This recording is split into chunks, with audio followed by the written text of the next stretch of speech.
Selamat siang teman-teman sekalian.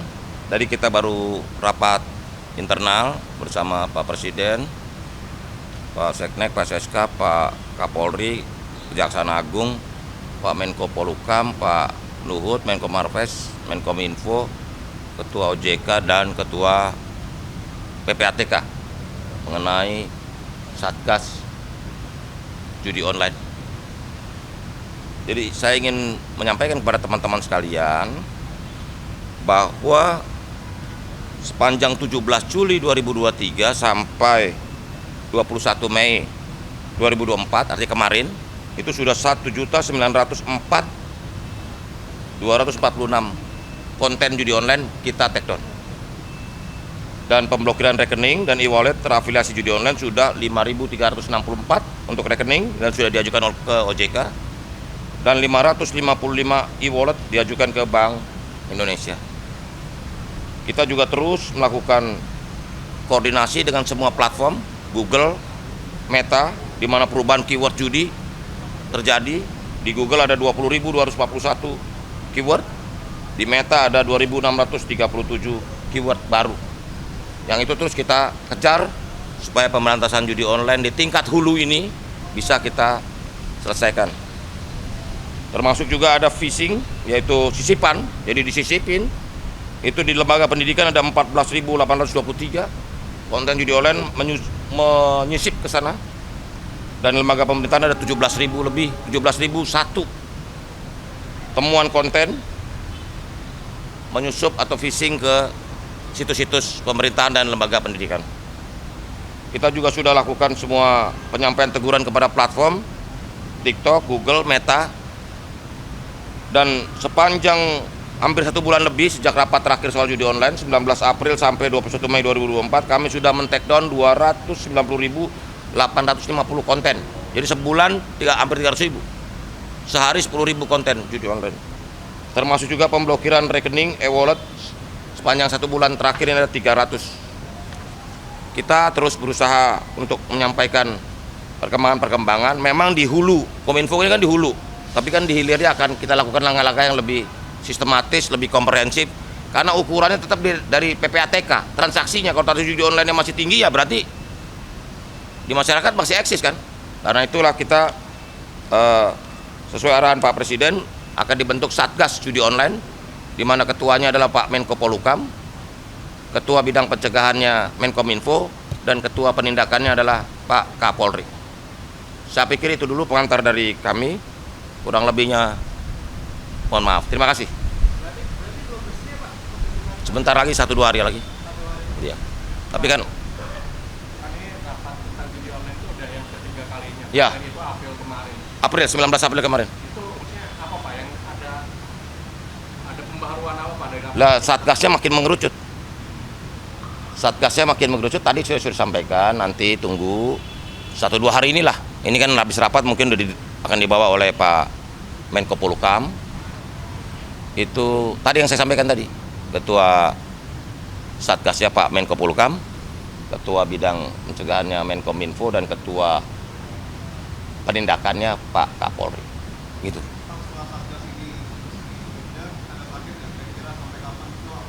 Ya, jadi harus berdampak. Jadi bukan hanya Satgas gitu-gitu, nggak ada dampak, harus ada dampaknya. Ini sesuai pemerintah Presiden, dalam jangka pendek harus ada dampak dari pembentukan Satgas ini. Dampaknya apa? Tunggu dulu, sabar, ya kan? Ya ada kejutan lah pokoknya. Nanti kejutannya apa kan nggak harus diomongin semua. Ya udah, pokoknya ada berita besar begitu kan misalnya. Ya, apanya kan gini loh. Kalau kita mau melakukan sesuatu udah ngomong duluan ya nggak. Ya secepatnya.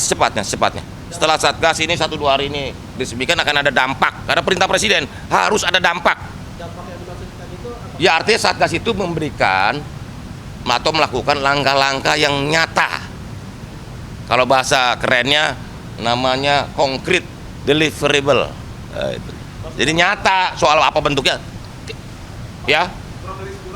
Enggak, berapa minggu lah. Seminggu 2 minggu ini.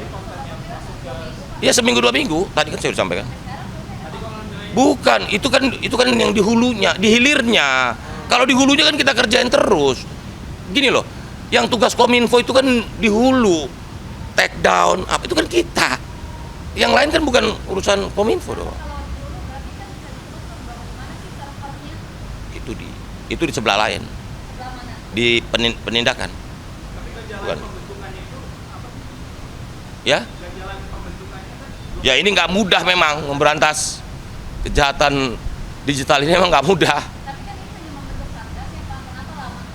Nggak lama, ini bagian dari concern kita bahwa memang menantang sekali ya, emang berat gitu. Tapi kita tunggu aja seminggu 2 minggu ini ada sesuatu gebrakan yang signifikan. Enggak juga, kita udah komit kok, nggak ada yang backing, nggak ada yang apa. Ini perintah presiden nih, 3 nih. 1 ya, dalam jangka pendek ada gebrakan dari Satgas. Jangka pendek, kalau jangka pendek kan kurang dari 1 bulan ya, soal 1 minggu 2 minggu, nanti tunggu, ada gebrakan dari Satgas. Yang kedua, memutus ekosistem judi online. Oke? Dan yang ketiga, bagaimana seluruh ekosistem yang memungkinkan terjadinya judi online kita selesaikan.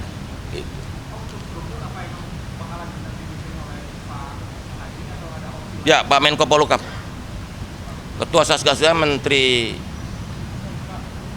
Koordinator Bidang Politik Keamanan, Ketua Bidang Pencegahannya Menkominfo, Ketua Bidang Penindakannya Pak Kapolri. Bahkan tadi harus ada dampak, berarti selama ini yang sudah dilakukan itu belum ada dampaknya.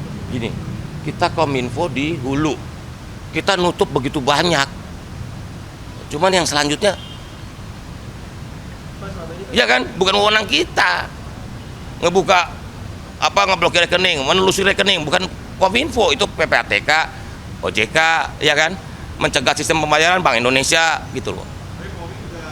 Semuanya harus dong, kan tadi udah dibilangin, masa udah gituan ditanyain, tadi udah saya bilang gitu penindakannya Kapolri kok. Gitu, per kuartal pertama tahun 2024 itu hampir 100 triliun transaksinya, nilai transaksinya. Jadi memang meresahkan sekali judi online ini. Harus, jadi alat ukurnya, kalau menurut Presiden alat ukurnya adalah transaksi judi online sesuai laporan PPATK dan data BTK menurun. Dan di jangka pendek ini dalam waktu sebulan ini berapa persen Pak targetnya? Enggak, kita belum tahu persen, tapi harus signifikan. Paling enggak dengan kita lakukan langkah-langkah yang lebih nyata. Ini kan harus komprehensif judi online. Kita nutupin doang sampai bongkrek jempol kita juga nggak ada gunanya.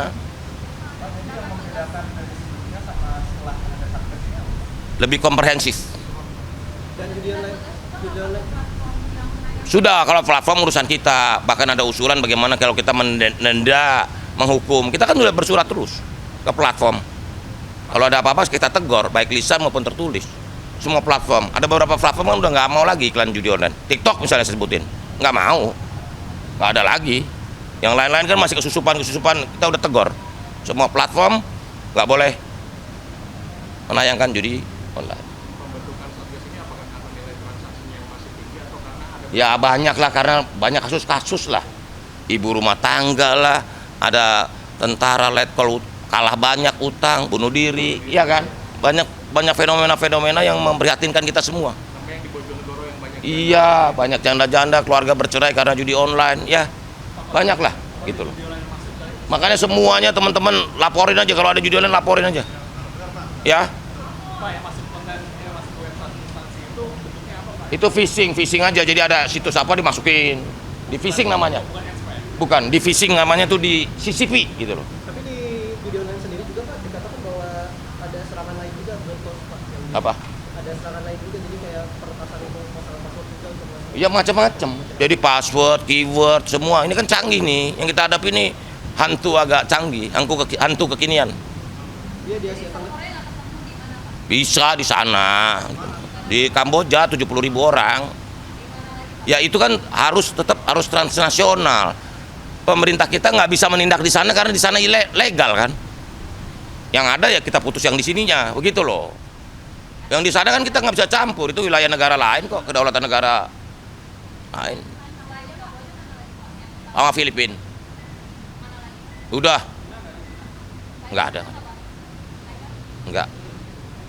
Itu ya, udah ya. Nah, politik minggir, jangan di sini. Oh, kamu ini bagus-bagus aja. Apa politik? Kemarin kan ada aspirasi di Projos untuk menjadikan Pak Presiden sebagai ketua umum. Itu gimana sih? Ya namanya aspirasi boleh aja. Tapi Pak Presiden sendiri mendukung Pak. Apa ketuanya? Pak Presiden terlalu muda untuk pensiun. Pak Jokowi. Soal jadi apa biar takdir menentukan sejarahnya sendiri. Hah? Itu mana? Menurut kamu baiknya yang mana? Semua bagus. Nggak ada yang kecuali semua bagus. Pak kan menyarankan untuk masuk kembali ke partai. Berarti relawan Projos sendiri menilai bahwa Pak Presiden ini sekarang sudah tidak berpartai. Enggak, Pak Jokowi kan ya udah diinikan oleh ini. Udah tuh ada Bu Sri Mulyani sama itu. Kita di pinggir aja. Pak soal ini Pak yang tahun Pak Jokowi ini nggak diundang rakernas itu sebenarnya nggak diundang atau nggak mau datang? Udahlah itu hak yang mengundang. Tapi ada undangan. Nggak tahu, tanya yang ngundang, mau ngundang apa enggak. Jadi penyelenggara berhak mengundang dan berhak tidak mengundang. Si tamu berhak datang dan berhak nggak datang, gitu kan? Kalau tanya undang apa enggak ya tanya penyelenggara, jangan tanya banyak tamunya dong. Kalau misalnya diundang sebenarnya Presiden akan datang. Ya jangan andai-andai, tanya di sana. Tapi informasinya tidak. Jadi saya nggak tahu, gitu loh. Karena pengundang itu kan yang berhak mengundang kan penyelenggara. Oh itu, ya Presiden mah santai ya. santai aja.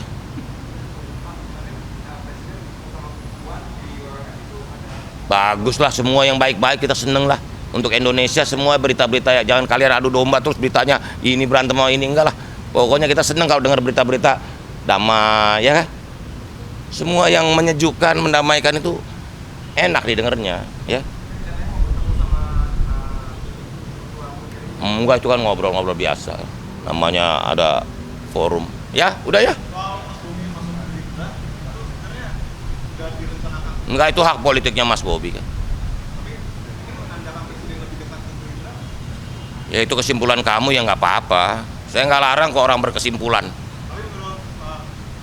Ya bisa jadi kesimpulan kamu benar. Gitu.